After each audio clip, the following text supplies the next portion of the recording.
Okay guys, welcome back to the channel. We should hopefully be planting corn in this video. If we're not planting corn, or if that's not in the title, I did something wrong. I probably screwed up, but gotta get the 8110 off the sprayer here. I know it's a lot of switching, unhooking, stuff like that, but we gotta throw it on the mulch finisher and then throw it on the planter. And then after we get done planting, throw it back on the sprayer.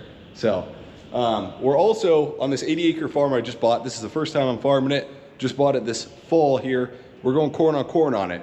And we're gonna do a hybrid plot, which I've never put in a hybrid plot. We're gonna do 16 different hybrids. I've got the rest of the field corn here that we're gonna plant, the other 75 acres. I've got a couple plot bags, 4 plot bags, and then Kent from Advanced Agriltyics has all the other hybrids. It's gonna be a lot of Pioneer, DeKalb, Channel, and some Whiffles on there. So I'm excited to see what performs, because we'll base off of what seed we're purchasing depending on the cost of seed and then how it yields this year. It'll give us a little idea, since I really have only been farming for 3 years, and heck, I don't have much data behind me and know what hybrids are the best. So it'll be a good learning experience. So we're getting all the sprayer stuff out of here. This is the fast controller, and then we'll get the Raven rate controller out of here, and then we'll put in the planter monitor, because right after I finish mulch finishing, we're gonna hook up to the planter. It's a little tough doing it with one tractor, I'm learning. Plan is to get another tractor, guys. I know a lot of people have been asking, and we need something that can kind of do everything. You know, can pull, I want to get tile plow, so pull a tile plow, and then heck, maybe even, I don't know, throw in a spray or something, or obviously run tillage too. That'd be good. So this, maybe this summer and early fall, I'll probably be looking for another tractor. Prices are definitely coming down of equipment, so it's kind of a nice time right now to be buying another tractor, as prices are really starting to come down. It seems like I've seen on some auctions, so maybe there's some deals to be had out there.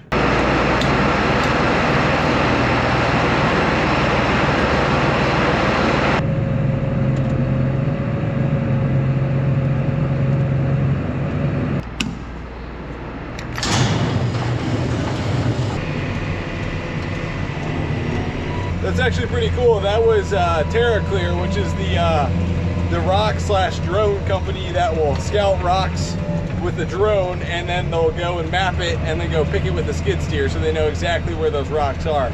Pretty cool service they offer there. I've seen it a couple times on social media.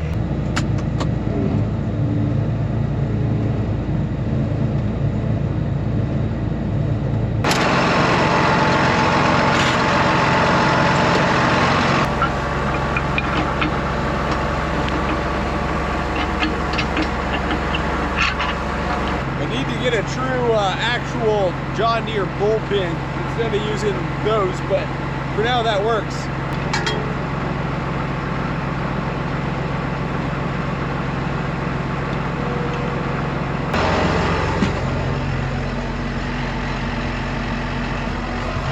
Had a little accident. Don't ask about that. Don't ask. It was not what you think it is.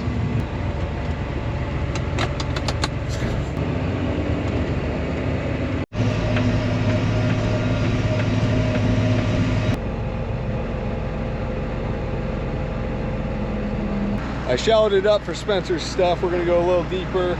Basically, with a mulch finisher, I really don't wanna go deep, just deep enough to level off the ridges, make it an even mix. But really, if I'm in soybean stubble, I only wanna go like 2-3 inches deep. I don't wanna go deep at all. Here, with corn on corn, leveling off ripped ground, we do have to go a little deeper here. What did I get outside to do? I got outside to pull this root off. Now I gotta figure out a place to put it in this middle of the field. What? I ate some of your pizza. That's all I get? Pizza and sandwich. What's for lunch today? Half-eaten pizza from Spencer and a cheeseburger.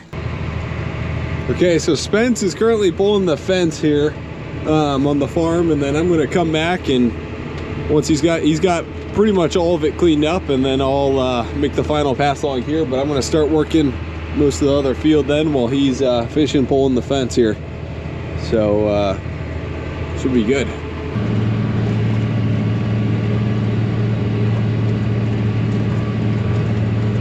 This is like perfect. I thought maybe it was a little too wet, but this is pretty good.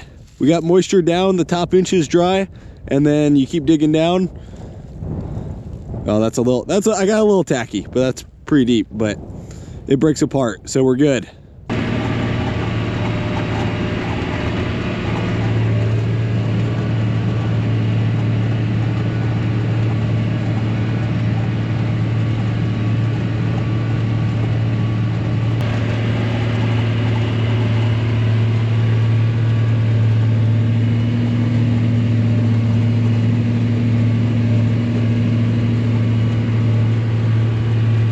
I've never seen this mulch finisher do a better job than it is now. Like, everything is so mellow, working up perfectly. I think a lot of it has to do with soil types, and then the previous tenant that farmed this last year had a choppy corn head, and that is just awesome. That is like choppy, like there isn't that much residue out here, and I think this was like 235 bushel corn last year. So I mean, it was a pretty dang good crop. So it was a pretty good crop, and that choppy corn head and then a disc ripper really got rid of a lot of the residue out here, it's looking like. So that's awesome to see, and I think the tenant harvested it pretty early too, which definitely helps when you're going back to corn the next year. So this is working up awesome back here.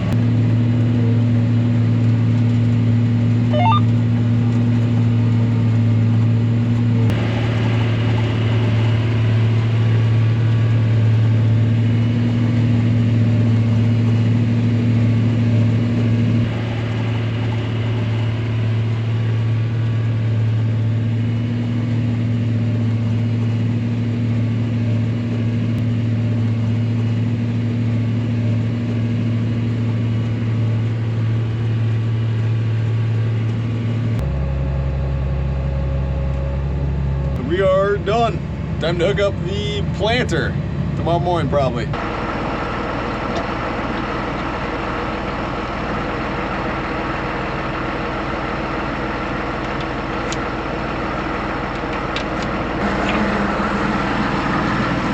Got the planter all hooked up. We don't have the skid steer here or anything, so we gotta load seed, throw it all in the back of the truck. Should be good. We're a little bit behind schedule. I got more 59s coming.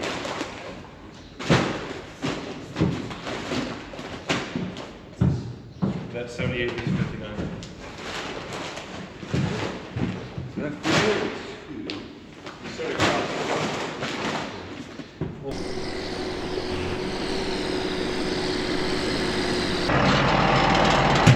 We're rolling. I just did the first pass. We got Kent from Advanced Agriltyics and Gunner from Advanced Agriltyics helping us put in this plot here, but we're gonna knock out the end rows quick and then we're gonna put it in the plot, but hopefully we're finding something. Any beeps? Nope. Everything was planting good, actually. I got one right there. Oh. What? I didn't adjust my depth. Yeah, it's shallow.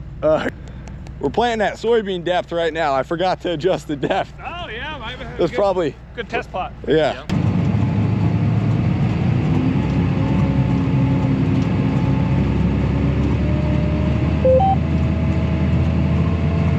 Okay, so we're putting in the hybrid plot, and we're done about half of it. So I'm starting to figure it out, guys. But basically, we'll enter 3 hybrids in here. They'll fill 3 hybrids. Works pretty slick, and then we map it out. We're what, halfway? About halfway. Halfway done. So should be good to go. Okay, If you can find the button. if I can find the button. Exactly. First hybrid. DKC 114.99. DKC. And then these guys are just vacuuming it all out. You guys know Kent from last year, so they're pretty quick about it, pretty efficient, seems like. Run us through the process, Kent. Running through the process. All right, so we're going back and forth. And so what we're doing is we're putting, in this trial, we're running 3 hybrids per pass. Yep. So every 4 rows. And so what we do is we go down, we kind of know about how much seed it's going to take. So we get down to the end and then we just back these out. And then we run a little bit right here to kind of clean out the system. But then we just dump more seed in, record it. And then we're recording it all in your iPad, which you probably have logged. Yep. Put in the tractor. So we're recording all that in the tractor too. So throughout the season, we can come out here and evaluate each product look at it, look at performance and those types of things. It's a process, so back and forth. And it's a high and low management. Yes. So we'll get fungicide, insecticide, a little more nitrogen, Yep. a little more sulfur on the high management. Yep. Anything else we should be doing on high management? I think the only thing, like, we would maybe do an optimal scenario, like maybe change the populations a little bit. Okay, or yeah. Like in this, we're trying to look at the direct effect of like hybrid response to management. True. Some hybrids respond to management while other ones don't. Yeah. And so, you know, our goal is, you know, when we work with farmers like yourself, like, hey, this product, we should probably spray it with fungicide and top dress nitrogen on it because it can respond. This other product that's more defensive. So let's put it on your rougher farms where we can't top dress. We'll put it over there. It'll still perform well. Yeah. It's just it's not as sensitive, right? It's like a Goldilocks, right? It's like elite Olympic athlete versus kind of a tough, rugged guy that pours concrete or something. Exactly. Yeah. We are rolling. Have 16 acres left. 16 acres across here. And then, so here's our hybrid plot down there. And then here's the rest of the field here. It's pretty square.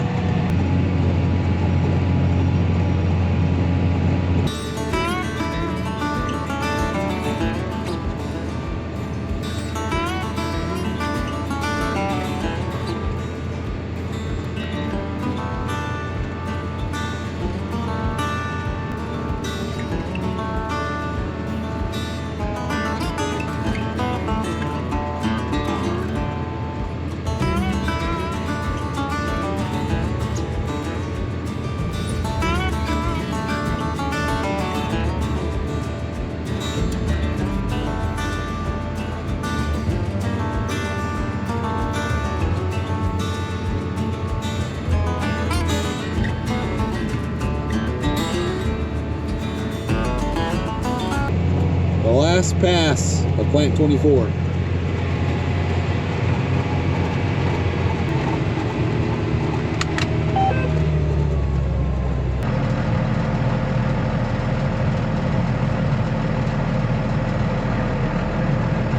We got everything switched over last night and sprayer's ready to roll. I'm heading to Mark's to mix up some 32% and pre-emerge for this corn, and then we'll be done. And then we're supposed to get like 3 or 4 inches of rain, and maybe we'll have some replant. We'll see though. Hopefully we don't get too much rain, but we'll see. We're filling 32%. When we first started it, Spencer yanked the screen off. So if we have to shut this pump off, we're screwed. So hopefully it doesn't run out of fuel or anything like that. Oh boy.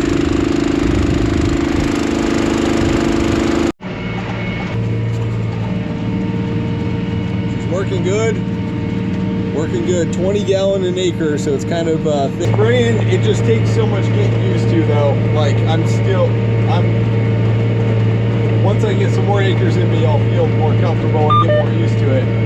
So it's just like post spraying is gonna be interesting. Because like I have a hard time finding second planter pass here. Should be good. Boom is in there.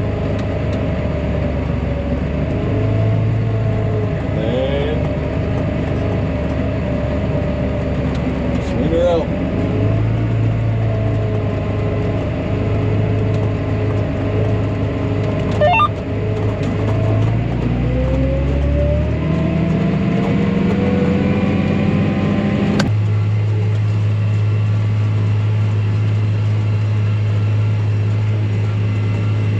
It's gonna be super fun to see the corn when it comes up, and beans, and see all my mistakes. Like I know, like in mental, you have like 2 or 3 spots in your head where like, oh boy, I wonder how that's gonna come up. We plan through a wet spot or something like that. So that's why I'm super excited when this stuff comes up, if it does, to kind of see how everything turned out. Every year it's always like, you're always worried, oh boy, I planted that too wet, until it comes up, and then you're like, okay, it was good, we're good. We're planting in good conditions. Okay, sprayer is unhooked.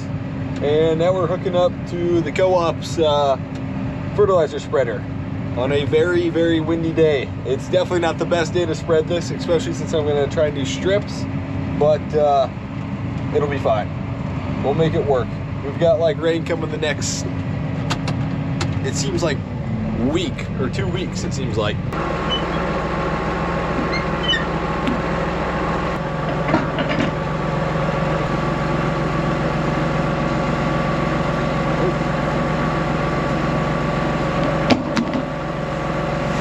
Okay, I think I finally got this thing ready to go, and we're ready to spread some sulfur.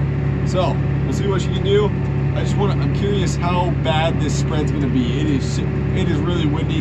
Shouldn't be do this, but like I said, we got rain coming for the next 2 weeks, and I kind of want to get this on. As long as we leave wide enough strips, I think we'll be good. But we're gonna see here. It's a little brown. It's kind of tough to see. It's little brown chunks. Brown. I wish it was like white, but it's there. It is there. Okay, Josie, you're gonna, just don't open your mouth. You're gonna stand on row 10 that way. Spencer's gonna stand on row 10 that way, and tell me how many pellets hit you. Okay, I'll try and count them all. Okay. I'm gonna call Spencer, see if it hit him.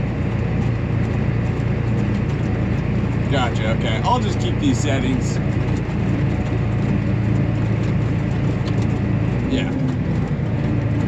Yeah, exactly. Here's a picture of last year on my sulfur trial. This was some 5-6% organic matter soil. It was heavy. I was surprised to even see this vegetative difference right here. It ended up being, in some parts of this field, a 6 bushel advantage. Other parts, I didn't see any advantage, but I spread it too late. This year, we're spreading at pre-plant. I'll be curious to see how it does. I do have some lower organic matter soils on the farm we're spreading, so I think we'll see more of a response this year. But anyways, guys, thanks for watching this video. Next video, we have a lot of replanting to do. We got a ton of rain after planting, like a lot. Not as bad as Minnesota and some other parts, but we got some replant to do for sure in this field. So we'll see you guys in the next one.